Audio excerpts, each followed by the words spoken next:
Labrīt, 16. martā.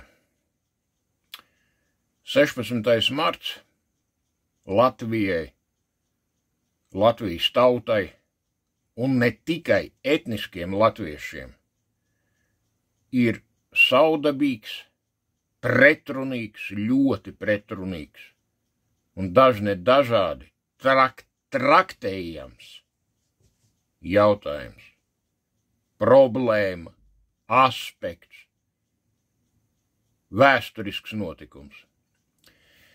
Bet, kā es šodien jau ievietoju savā Facebook lapā nelielu tekstu saistībā ar manu tēvu, kurš cīnījās 19.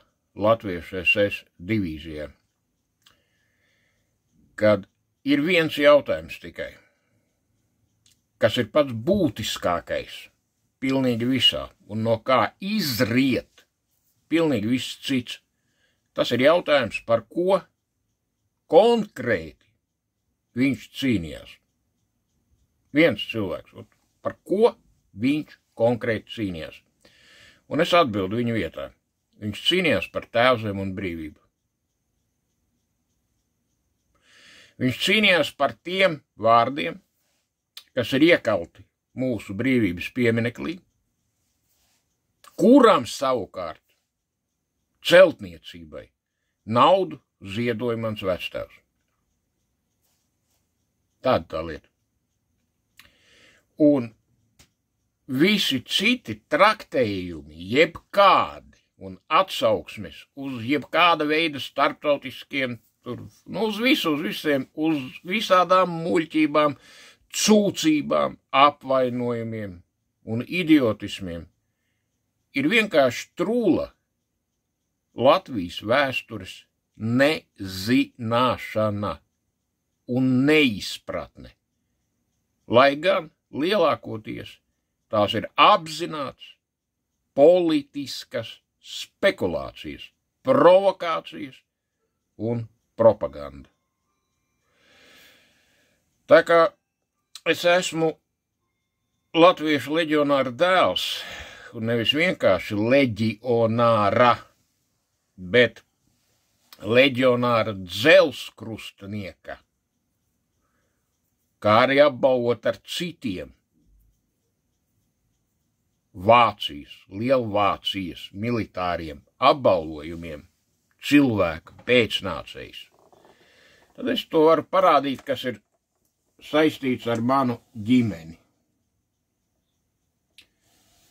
Tātad mamma ir apbalvota ar nozīmi par piedalīšanos tautas skaitīšanā. Es uzskatu, ka tas viss ir pilnīgi normāli, un es ar to lepojos. Mana mamma ir nostrādājusi darba stāstu, viņai tuvu kaut kur pie 40 gadiem. Viņas vairs nav. Viņai ir PSRS medaļa darba veterāns. Es ar to lepojos. Ar viņas darbu, mūžu. Un ir mans tēvs, kuram ir otrās šķiras dzelzkrusts. Dzelzkrusts pats par sevi ir Lielvācijas augstākais militārais apbalvojums, ko piešķīra tikai un vienīgi tikai par nopelniem kaujas laukā. Tēvs ir apbalvots ar triecienu zīmi un ievainojums zīmi. Visi šie apbalvojumi ir apstiprināti ar apliecinātiem arhīvu dokumentiem, jo es uz arhīviem gadu staigāju kā uz darbu. Tāpēc es varu spriest, kas ir leģions, kas ir leģionāri. Tāpat es varu spriest, kas ir aizsargi. Un tāpat es varu spriest, kas ir brīvības cīnītāji Latvijas neatkarības karā. Un tāpat es varu spriest, kas ir latviešu revolucionāri 1905. gada revolūcijā. Tāpat es varu spriest par to, kas notika Latvijā naktī no 15. uz 16. maiju 1934. gadā, jo visos šajos vēsturiskajos mirkļos Latvijai daudzkārt izšķirīgajās dienās tieši un konkrēti ņēma aktīvu dalību mani vecāki no abām pusēm.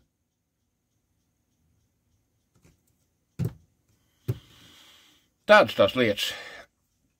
Tātad mans tēvs 19. divīzijā bija Oberscharführers, tā ir dienesta pakāpe SS.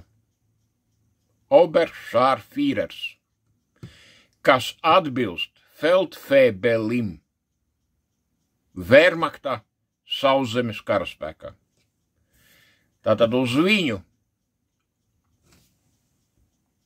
sīksnu sprādzēm nebija uzraksts Gott mit uns, Dievs ar mums, bet manā izpratnē daudz nopietnāka lieta un vīrietim svarīgāka lieta.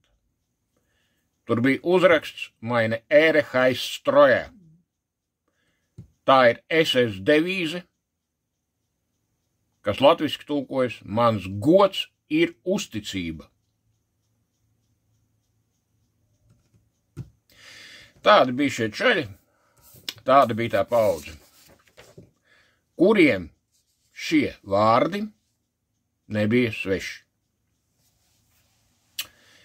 Tāpēc atkārtošos, ka spriest par leģionu, kā arī Latvijas aizsargu organizāciju, brīvības cīņām, 1905. gada revolūciju, es uzskatu, var tikai tie, kuru vecāki, vecvecāki vai vēl tālākās paudzēs ir konkrēti, personīgi piedalījušies šajos vēsturiskajos notikumos.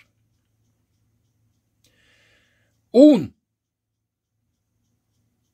kā jau es vairākos savos ierakstos tiku minējis, tad 2015. gadā un 2017. gadā zemcilvēki, sabiedrības padibens, antisociāli atbirumi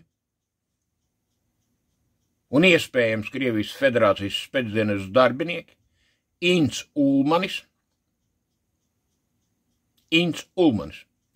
un Rinalds Silakalns centās šo manu vēstures gaitu izmainīt. Līdz šim brīdim viņi nav sapratuši savus pieļautās kļūdas, nav uz ceļiem man lūguši piedošanu, tāpēc viņi tiks sodīti, un ne es viņus sodīšu. Viņu soģis būs Dievs, bet sods būs nenovēršams, neatgriezenisks un drausmīgs. Dieva vārdā, un veiks to Dievs. Man ar to nav nekāda un nebūs sakara. To es vēlos pateikt uzreiz. Un, nobeidzot savu īsu uzstāšanos, apsveicu visus, kam tiešām reāli ir kaut kāds sakars ar Latviešu leģionu, ar Latvijas aizsargu organizāciju, ar Latvijas brīvības cīņām, ar 1905. gada revolūciju, ar visu, kas lika pamatus mūsu valstī, Latvijas republikai. Es apsveicu visus, kuriem ir sakars ar tiem cilvēkiem, kas naktī no 15. uz 16. maiju 1934. gadā mūsu valstī ieviesa kārtību. Arī šodien mūsu valstī ir nepieciešama kārtība.